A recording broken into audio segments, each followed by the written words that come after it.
ملعوبة طويلة من أحمد حمودة. عبد العزيز عاد الفرصة خطيرة جدا لمصلحة نادي النسيلية. فرصة الهدف الأول، جول 1-0 في الدقيقة السابعة. على بدر يفتتحون مجال التهديف، على بدر يسجلون، ينطلقون بداية واعدة جدا لمصلحة الشواهين عن طريق أحمد إدريس أسامة. كرة كانت ملعوبة شوارع في دفاع الزعيم السداوي بلمسة ممتازة جدا، تحضير كان أكثر من روعة، وأحمد إدريس أسامة لا يجد صعوبة في إسكان الكرة للشباك. 1-0 للشواهين منذ البدايات، منذ الانطلاق مباشرة من أحمد حمودة. يا سلام على عبد العزيز عادل في التحضير، الكرة من الجهة اليسرى ملعوبة بلمسة، تحضير ممتاز جدا من علي محمد نزاد إلى أحمد إدريس أسامة، لا يفوت الفرصة ويغالط الحارس كريم ديب. 1-0. الكرة ملعوبة طويلة على القائمة الثاني، خطيرة جدا الكرة والمحاولة وهدف التعادل. نعم، الكرة الثابتة آمال، الكرة الثابتة عنوان لعيال الذيب، يعودون بهدف التعادل قبل نهاية الشوط الأول. واقعية كبيرة تقريبا، ثاني فرصة.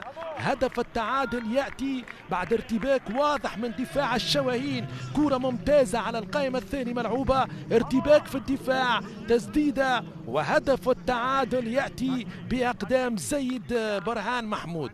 زيد برهان محمود يعدل النتيجة للزعيم السداوي. هذه الكرة عادت أمام زيد، يسدد والكرة في الشباك رغم محاولة المدافع محمد ياسر أحمد.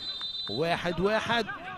هي عودة للزعيم السداوي رغم السيطرة المطلقة للشواهين في هذه. أمانة نادي سيليه قدم مباراة محترمة للغاية. نادي السد عاد من بعيد وهدف ثاني. نعم، العودة من بعيد لعيال الذيب، العودة من عبد الرحمن السلطان، الكامباك، هدف ثاني في توقيت حساس جدا، هدف ثاني بعد ارتباك واضح وهفوة جديدة من دفاع نادي السيلية. يقلب الطاولة نادي السد على نادي السيلية. الأداء لا يعني شيء بعد التقدم بال1-0. عودة قوية لنادي السد بكرة ممتازة في قلب الدفاع، وعبد الرحمن السلطان يقتنص هذه الكرة بذكاء بين قدمي الحارس أحمد حمودة، يمضي ثاني الأهداف ليتقدم عيال الذيب على الشواهين ب2-1 قبل نهاية الشوط الأول. أي عودة، أي كامباك لعيال الذيب. نعم، قوة الشخصية عادت بلمسة من فهد سالم، كرة قوية والثالث. يا سلام يا سلام يا سلام يا سلام يا سلام يا سلام، ضربة قوية جدا من نايف أحمد حميد. نايف أحمد، يا سلام على هذه الضربة، جميل جدا، روعة هذا الهدف، قوية جدا كانت التسديدة. يا سلام يا سلام يا سلام يا سلام. نايف أحمد يسجل ثالث الأهداف السداوية في هذه المواجهة، وعودة من بعيد جدا. شوف الاستلام ثم المراوغة، التحضير والتسديد. نايف أحمد، يا سلام على كرة جميلة جدا بتسديدة في المكان المناسب، راحت راحت راحت راحت راحت في الشباك، في شباك الشواهين، معلنة عن ثالث الأهداف لمصلحة الزعيم السداوي. وثالث أهداف نايف أحمد في بطولة الدوري الأولمبي. 3 أهداف مقابل 1، استفاقة قوية. في آخر 5 دقائق كرة ملعوبة لا زالت مستمرة.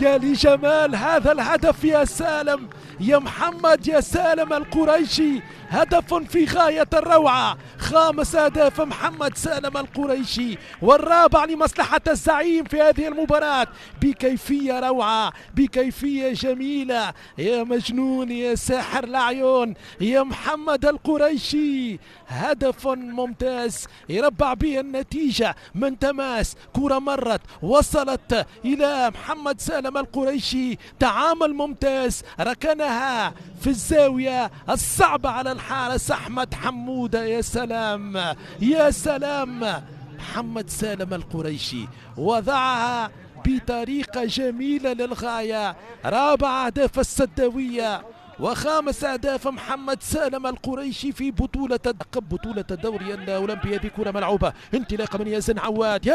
يزن السادس أو الخامس حتى الحسابات بالنسبة للأهداف تلخبط، هو السادس في حسابات المباراة والخامس لمصلحة نادي السد.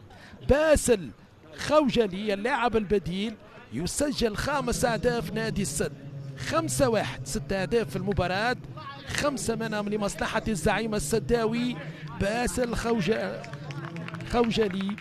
هذه المرة في وضعية سليمة بعد ما تم إلغاء الهدف الأول بالنسبة لي.